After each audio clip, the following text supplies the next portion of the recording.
have a pleasure and honor to talk with the founder of Chakuriki Gym, the famous Thom Harinck. Thom, welcome to Croatia. And can you tell us a story of Chakuriki and your entrance in the world of martial arts? Yes, of course I will do. First, I'm very happy to be here in Zagreb. It's like my second home, because I come many times to Croatia, especially Zagreb and Split. And since 2 years I bought my house in Split, my second house. So I'm start to learn in Croatian now. So, okay, I start in 1972 with Chakuriki. Chakuriki means borrowed power. So power you take from somewhere. When you want to do something better than other people, you need something to have Chakuriki. That's what we call Chakrik. I start because I was an English boxing guy in the army. I was boxing, and I was a judo man. I played judo.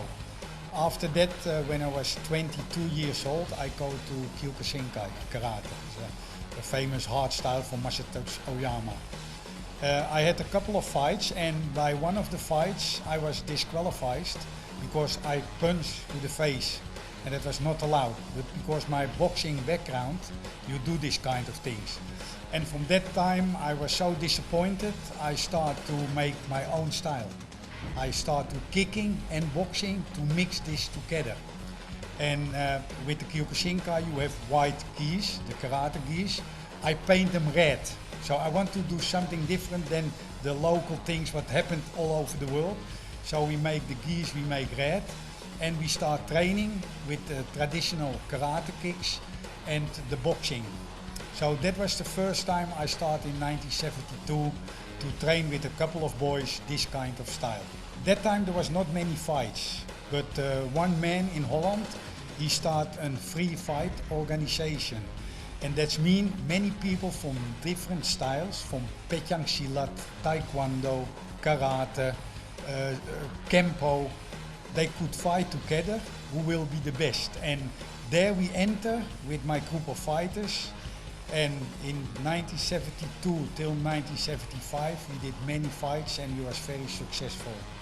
We beat many other styles, and there we start to make our name, the Chakuriki style. You were in Japan in the beginnings of K1. Can you tell us something about these times and this K1 Grand Prix in Zagreb? You've been from the first Grand Prix in Japan to now, to 2013 in Zagreb. Yes, that's right. The first fight in 1993 was in Japan with Peter Arch and 6 other fighters. And then Mr. Ishii called me, he need one more fighter. And that time was Branko Cikatic from Croatia. He was training in my gym for a long time. He was the world champion already in my gym. He was traveling all around. And they need one more fighter. So I said, okay, I have one fighter from Croatia, but he's a little bit older. That time Branko was 38 years old. But I bring him with me to enter the K1 in Tokyo.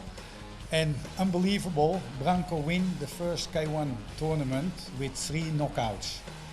And it was very good. In the final he beat Ernesto Hoost with a very hard punch. And Branko became the first K1 champion. And from that time, the second one I win with Peter Arch, he was my fighter. The third one, Peter Arch win, and then some other fighters, Andy Hook win one time. But I've been nearly all the K1s in Japan. And this is why I'm so happy that now the first time outside Japan the Grand Prix is in Zagreb. So this is fantastic. The first K1 is a Croatian guy who win, and now the last one with Mirko here. It will be fantastic. And of course I want my boy win, but if Mirko win, he's a legend and he's a very good sportsman. So that will be real good for the whole world and especially for Croatia.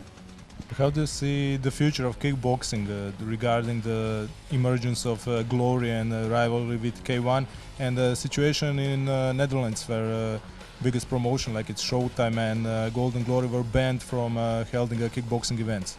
Yeah, it was the last 3 years was a very bad situation in Holland, because the government was against, not against kickboxing, but against people who organized kickboxing, and they can't show how they come to the money, because you need a lot of money with promotion.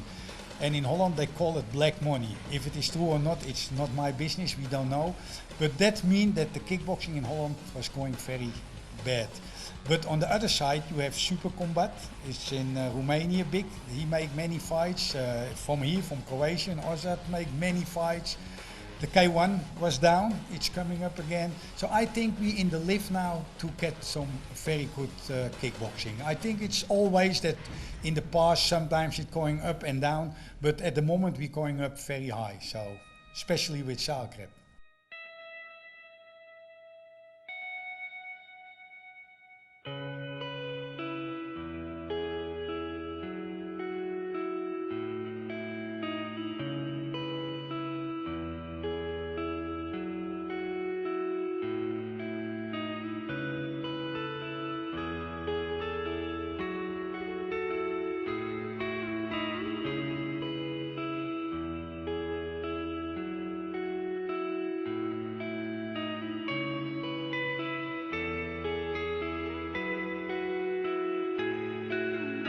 Recently, we've lost a true legend. Ramon Dekkers passed away. Yes, that is terrible.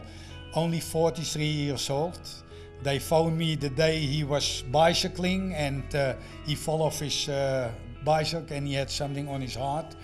I know Raymond Dekker very well. He go a couple of times with me to Thailand, to Japan, and his father, Cor Hammers, who's a very famous trainer too. We had a very good connections together. And even I make 3 big promotions in Amsterdam. I promote by myself with my boy that time, Gilbert Ballantini, was one of the most famous lightweights, against Raymond Dekker. And this happened 3 times. And it was the best fights in Europe that time. So it was a very big loss that Raymond died, and I really feel sorry for his family. And one of the biggest fighters in the world, especially in his weight, is gone. Really, respect for him.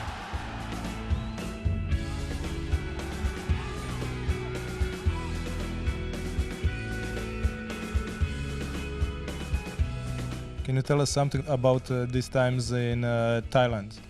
Yes, we had to fight, Ballantini, my fighter, had to fight Chang Cheng Noi. They call him the deadly kisser. He was always, when he fight, the deadly kisser, before he knock out the opponent, he kiss you on the front of your head. And we know that, but Ballantini lose on points, so he don't lose on knockout. And he tried to kiss him, but then Ballantini gave him an uppercut. And that time Hippolyte was also fighting, a very famous fighter from Sportschool Vos, and Raymond Dekker was fighting, another Thai fighter, and Raymond win there on points, Hippolyte lose and Ballantini lose, but it was a good time. That time we fought many times in Thailand. We like the Muay Thai. I'm a Muay Thai trainer with knees, elbows and clinching and 5 rounds of 3 minutes. But the problem is in Thailand they don't have heavyweights. So only the lightweights could fight, and now the people want to see heavyweights. That's why it's go to Europe, to Japan, and they change the sport there. How was the atmosphere at stadiums in Thailand? That's unbelievable. The people, first of course betting, everybody is betting, but if there are good fights, the hall is full, and when they knees, they woo, ooh, and you hear the sounds in the stadium. It's something special. You have to be there to know, and the feeling to have that. But beside that, I think here tomorrow in the hall in Zagreb, when the fights is good, the people start crazy too. You will see. Very emotional with the fights. Can you tell us something about the rivalry amongst Dutch gyms between Chakuriki and Golden Glory and Mike's gym? How does it work in real life? No, normally it's very good. We don't kill each other on the street. I mean, you have to respect each other. And it's like football. We have 2 big clubs. If you have Zagreb against Split, Hajduk Split, or it is Ajax, Feyenoord, or Barcelona, Real Madrid, it's something like that. The fans make more sounds on it. We are the best gym, and we are the best gym. But in the ring, we will see who is the best, but you have to respect each other. And the good thing is that in Holland are many good gyms. It's not only Chakuriki, or there are plenty. We have about maybe 50 very good gyms who competition with together. And this is only good for the level of the fighters. That is why so many Dutch fighters are very good fighters.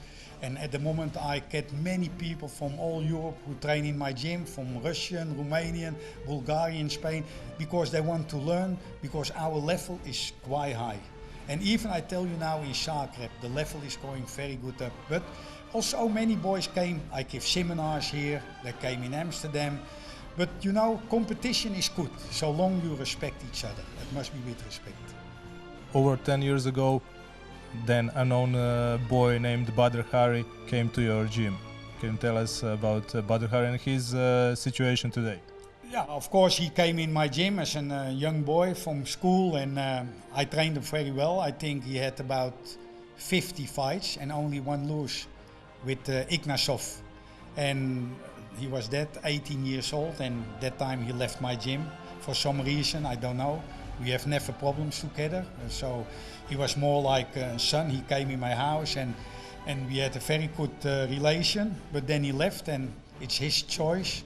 So he get bigger, and he's a big name. And I only hope that he, like today and yesterday, he show a lot of respect to the fighters, to the people. It's better than to be the bad boy. Of course you can play a little bit, but you have to respect each other. And I hope also that in the ring he respect the rules.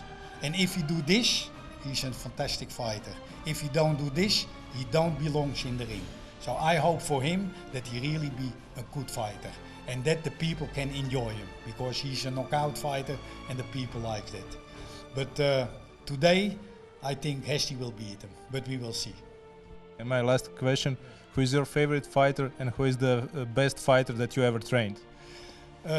My favorite fighter, by honestly, was Raymond Dekker. And the best fighter I trained was my fighter, Tekin Donmets. He was a Turkish boy. He was 57 kilo, featherweight. He came in my gym when he was 4 years old. He cannot speak Dutch, he was from Turkey. He got friend with my son and he lived by the gym. And with him I fought all over the world. I think about 10 years. He beat the type fighters in 57 kilo, what is very difficult. He beat Japanese fighters, he beat American fighters. I think, in my opinion, he was the best fighter I ever trained till now. But I only trained 40 years. I want to do 40 years more, so maybe one better boy is coming in my gym. Okay, that's it. Thank you very much, Mr. Harinck. Okay, you're welcome. It's a pleasure to be here.